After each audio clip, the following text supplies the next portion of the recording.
When most people imagine outer space, they think of silence, an endless, cold vacuum where sound cannot travel. After all, in space, there is no air to carry vibrations. And technically, that's true. Traditional sound waves need a medium like air, water, or solids to move through. But space, as silent as it seems, is far from quiet. Over the last few decades, scientists have discovered something extraordinary. They've found that space has its own kind of voice, not sound in the way we experience it on Earth, but waves of energy and radiation that can be converted into audio signals. These space sounds are often eerie, haunting, and strangely beautiful. The story begins with NASA's Voyager missions. Launched in the 1970s, the Voyager 1 and 2 spacecraft traveled far beyond the outer planets, carrying instruments that could detect electromagnetic plasma waves. These waves, once captured, were translated into sound using special equipment. What came back was shocking. The spacecraft recorded the whispers of solar winds, the groans of magnetic fields, and the screams of charged particles colliding in the vast darkness. Saturn's radio emissions sounded like otherworldly howls. Jupiter emitted deep rumbling tones like thunder in the void. Even Earth had a voice, a gentle, rising hum called the chorus, created by electrons in our planet's magnetic field. One of the most fascinating discoveries was the sound of lightning storms on Saturn. Captured by the Cassini spacecraft,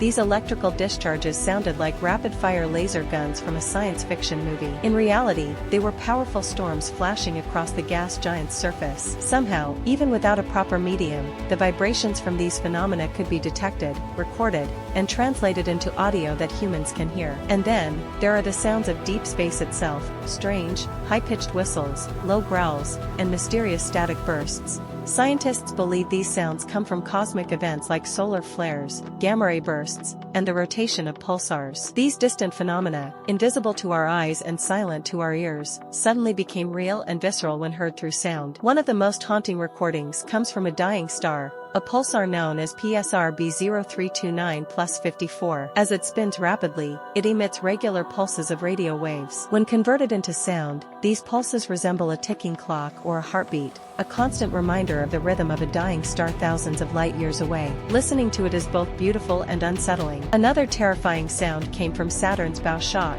a region where solar winds crash into the planet's magnetic field. The resulting energy burst was recorded as a chilling screech, echoing through space like the cry of a ghost. It's moments like this that remind us how alive and dynamic space truly is, even in its silence. These space sounds serve more than just entertainment. They have real scientific value. By analyzing the frequency, amplitude, and patterns in these recordings, scientists can learn about the conditions of distant planets, magnetic fields, and solar activity. They help us detect hidden storms, study cosmic radiation, and even understand the birth and death of stars. Moreover, the sounds of space connect us emotionally to the cosmos. They give us a way to experience what we cannot see or touch. They bring the mystery of the universe into our headphones and speakers, turning data into art, and science into emotion. Imagine hearing the sound of a black hole, not a literal noise, but the gravitational waves it creates, converted into audio. In 2015, scientists at LIGO, Laser Interferometer Gravitational Wave Observatory, detected such a signal. Two black holes had collided over 1 billion years ago,